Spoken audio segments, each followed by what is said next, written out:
చాలా రోజుల తర్వాత సస్పెన్షన్ పోయింది. ఫస్ట్ నోటీస్‌కి కేసీఆర్ వస్తాడా రాడా అనుకున్నాం. సెకండ్ నోటీస్ అంటే ఈరోజు 11వ తారీఖు వస్తాడని గతంలోనే కమిషన్‌కు ఈయన చేసిండు. మొత్తం మీద అయితే అటెండ్ అయ్యిండు. బాగానే ఉన్నది కానీ ఆయన ఓపెన్ కోర్ట్ అంటే ఇప్పుడు ఈటల రాజేందర్ ఓపెన్ కోర్ట్‌లోనే ఉన్నాడు. హరీష్ రావుకు నోటీసులు పంపితే ఆయన కూడా ఓపెన్ కోర్ట్‌లోనే విచారణ ఎదుర్కొన్నాడు. సార్ కట జలుబు వచ్చిందంట.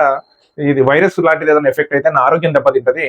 కాబట్టి నేను ఇప్పుడు ఓపెన్ కోర్ట్ కాదు కానీ ముఖాముఖి నేను క్లోజ్ రూమ్‌లో విచారణకు నాకు సహకరించండి అని చెప్పేసి కమిషన్ అంటే ఈయనే అన్నాడు. కానీ గతంలో వైరస్ లాంటి అదే కరోనా వైరస్ లాంటి పెద్ద పెద్ద వైరస్లు ప్రాణాలు పోయే వైరస్ ఉన్నప్పుడే ఏముందా ఒక పారాసిటమాల్ గోల్ వేసుకుంటే పాయ ఏమన్నా నేనేమైనా పెట్టుకున్నానే మాసే అనేటువంటి వ్యక్తి ఈ రోజు కమిషన్ అనగానే జర వణుకు పెట్టినట్టున్నది. వెంటనే మరి ఎక్కడ దొరికిపోతున్నావు ఎట్లయితుందో ఏందో అసలు ముఖ్యమంత్రిగా చేసినటువంటి వ్యక్తి ఎంత బాజాప్తగా పబ్లిక్ మీటింగ్ లో తప్పు చేయనప్పుడు ఓపెన్ గా వచ్చి మాట్లాడొచ్చు కదా.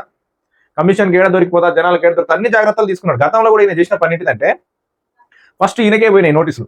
పోతే నేను రాను అన్నాడు. ఈటల రాజేందర్ వచ్చిన తర్వాత మళ్ళా హరీష్ రావు వచ్చిన తర్వాత హరీష్ రావు ఇక్కడ కమిషన్ ముందు హాజరవుతాడు. 5 నిమిషాలు ప్రెస్ మీట్ మాట్లాడతాడు. ఉరికిపోయి మామకు చెప్తాడు. వాళ్ళు ఎట్లా అడుగుతాను, నేను ఎట్లా చెప్పాలి, మనం ఎక్కడ దొరికిపోతా ఉన్నాం, మరి మనం చేసినటువంటి కమిషన్లు ఏంటి, మన దందాలు ఏంటి, మనం కాంట్రాక్టర్లతోటి బాగుపడ్డది ఎంత అనే విషయాలు ఎట్లా తప్పించుకోవాలని చెప్పేసి ఇటు మామ అల్లుడు కూర్చొని మంచిగా చర్చలు చేసుకొని వచ్చి కమిషన్కి హాజరయ్యాడు. ఇప్పుడు తప్పే చేయనాడు. డైరెక్ట్ ఫస్ట్ నోటీస్ వచ్చినప్పుడు ఎందుకు రాడు?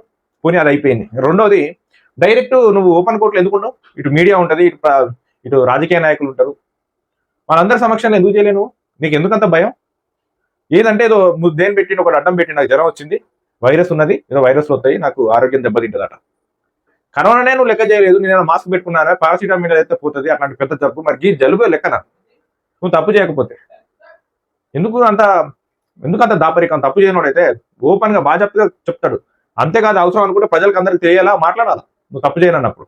ఫస్ట్ నోటీస్ అప్పుడే రానప్పుడే నువ్వు దొంగవు అని చెప్పేసి ఒక సగం మందికి అర్థమైపోయింది. నువ్వు క్లోజ్ రూమ్ లో పెట్టేసరికి మరింత దొంగ అన్నట్టు అర్థమైపోయాయి. నీ గురించి ఇంకేం చెప్పాలి? 1-1 గా కొనసాగిందట. అంతా బాగానే ఉన్నది కానీ ఇప్పుడు నువ్వు ఎదుర్కొనేదే ఒక అవినీతి ఆరోపణ. ఇవి ఎందుకు ఈ కార్యకర్తలు ఈ భారీ కాన్వాయ్ అవసరమా? పాపం ఒక పెద్ద మనిషి, ఆయన ఎవరు, మన జనగాం ఎమ్మెల్యే, పాపం కాలిరిగి బాత్రూంలో పడ్డాడట. ఎందుకు ఇదంతా? ఏదో రోడ్డు మీద ట్రాఫిక్ లో జనాలకు ఇబ్బందులు, చాలా ఇబ్బందులు అయినాయి. చాలా అంటే చాలా. రోడ్డు మొత్తం బ్లాక్ చేయాల్సిన పరిస్థితి వచ్చింది. బీఆర్కే భవన్ కు, ఇటు సెక్రటరియట్ కు, ఇటు హిమాయత్ నగర్ పోవడానికి దారి, అటు అది నిజాం కాలేజీ పోవడానికి సంబంధించిన దారి మొత్తం ఆగమాగం. పోలీసులు మస్తు ఇబ్బంది పెట్టింది. పోలీసులు వీళ్ళు ఏమొచ్చినట్టు? నువ్వు చేసింది ఒక దొంగ పని, నేరారోపణ ఎదుర్కొంటా ఉన్నావు. ఒక రిటైర్డ్ జడ్జి కమిషన్ ముందు విచారణ జరుగుతా ఉన్నది. నువ్వు చేసిన తప్పేందో ఒప్పేందో ఆయన విచారణ ఇచ్చే విషయాలకు సమాధానం చెప్పిపోక ఎందుకు ఇంత బిల్డప్ నీకు? ఎందుకింత ఏమొచ్చినట్టు చెప్పి రోడ్డు మీద ట్రాఫిక్ ఇబ్బంది పెట్టుడు తప్ప, పెట్రోల్ ఫ్యూయల్ దండగా తప్ప. అయినా వీళ్ళు కానీ కొంతమంది వచ్చారంటే ఈ కేసీఆర్ అనేట ఆయన ఖాళీ ఉన్నలను ఎంతమందిని దాస్తాడు, వాళ్ళ బండ్ల కిరాయి ఎట్లా, వాళ్ళ కుటుంబాలు ఎట్లా.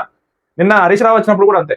ఆయన అక్కడి నుంచి కోకాపేట నుంచి చూస్తా అంటే కూడా ఇట్లా మన సుమోలు తిరిగినట్టు, మన ఫ్యాక్టరీస్లు తిరిగినట్టు బండ్ల మీద తిరుగుతా ఉన్నారు.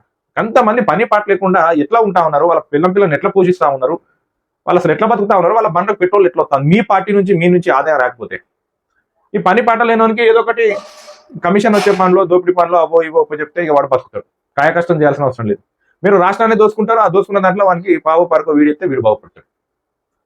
ఇంత పని పాట లేకుండా, ఖాళీగా లేకుండా, వేల కాన్వేల కోట్లు ఎట్లా వస్తాయి మీ దగ్గరికి? మీరు ఎంత దూసుకోకపోతే మీ పార్టీకి అట్లా 3000 కోట్లు ఎట్లా వచ్చినాయి? మీకు మీ కార్యకర్తలకు ఇట్లా బండ్లకు ఎట్లా వస్తాయి? ఏమన్నా వచ్చేది ఉందా? పోనీ ఈ బల ప్రదర్శన చేస్తే ఒక కోటన పడుతుందా? మీరు చేసిన తప్పులు ఏమన్నా మాఫీ అయితాయా? ఎంత దోసుకుంటే ఇంత పని పట్లని అవలగాళ్ళందరూ ఇట్లా తిరుగుతూ ఉంటారు మీతోటి.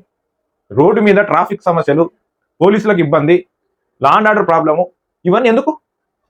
పోయి విచారణకు హాజరై మాట్లాడవచ్చు, ప్రెస్ మీట్ మాట్లాడచ్చు, మీ తెలంగాణ భవన్లో మాట్లాడవచ్చు, లేకపోతే ప్రెస్ క్లబ్లలో మీటింగ్ పెట్టచ్చు. ఎందుకు ఇదంతా ఈ బిల్డప్? మొత్తం దేశాన్ని ఉద్ధరించినప్పుడు ఎంత మంచి వాళ్ళు కూడా అవుతాయి. ఆరోపణలు వచ్చినప్పుడు పోయి నేను తప్పు చేయలేదు అని చెప్పేసి కమిషన్ ముందు విచారణకు హాజరైపోతే అయ్యేపా. దీనిలో కూడా రాజకీయం చేయాలన్నా?